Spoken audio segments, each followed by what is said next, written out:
এবার নৃত্য উপস্থাপনের জন্য মঞ্চে আহ্বান করে নিচ্ছি চতুর্থ শ্রেণীর ছাত্রী নিহারিকা বসুকে।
মহাশয়কে অনুরোধ করব অনুষ্ঠানের সমাপ্তির বক্তব্য রাখার জন্য।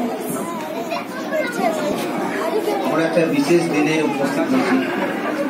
আজকে আমরা একটা বিশেষ দিনে উপস্থিত হয়েছি। আজ শিক্ষক দিবস। একটা বিশেষ দিনে শিক্ষক দিবস হচ্ছে, এটা আমাদের পূর্ববর্তী স্যারেরা বলেছেন।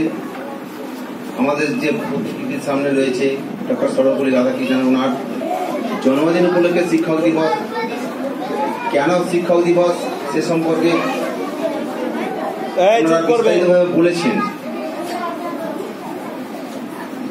তবু আমি যে পরম্পরা রয়েছে সেখানে বলা হয় গুরু ব্রহ্মা গুরু বিষ্ণু গুরুদেব মহেশ্বর গুরুরেব পরম ব্রহ্ম তস্মৈ শ্রী গুরবে নমঃ। অর্থাৎ গুরুর স্থান কিন্তু সবার উপরে। একটু ভালো করে মন দিয়ে শুনবো, যদি চুপচাপ করে শুনলে পরে তাহলে কিন্তু বলতে সুবিধা হবে। তো গুরু কাকে বলে? আমাদের অন্ধকার থেকে আলোর দিকে যারা পথ দেখান তারাই হচ্ছেন আমাদের গুরু। অন্ধকারটা কি দিন রাত্রে হয়, যদি এটা করতে পারি তাহলে কিন্তু আমাদের এই শিক্ষক দিবস পালন করা সার্থক হবে। আর শিক্ষকের আরেক নাম হচ্ছে আচার্য। শিক্ষকের আরেক নাম হচ্ছে কি আচার্য, যেটা আমাদের সনাতন যে পদ্ধতি রয়েছে সেখানে প্রাচীনকালে বলা হতো আচার্য। কোথাও কোথাও কোনো কোনো শিক্ষা নিকেতনে। আমি শুধু বলে গেলাম, যতটা পারি ততটা করবো। কি হবে তো? হ্যাঁ, যদি এরকম মানসিকতা থাকে তাহলে কিন্তু তোমরা পরবর্তীকালে আস্তে আস্তে নিশ্চয়ই কিছু না কিছু করতে পারবে। বলা হয় শিক্ষক হচ্ছে জাতির মেরুদণ্ড। শিক্ষককে কি বলা হয়? জাতির মেরুদণ্ড। আমি আর একটা ছোট্ট ঘটনা বলি, ঘটনা নয়।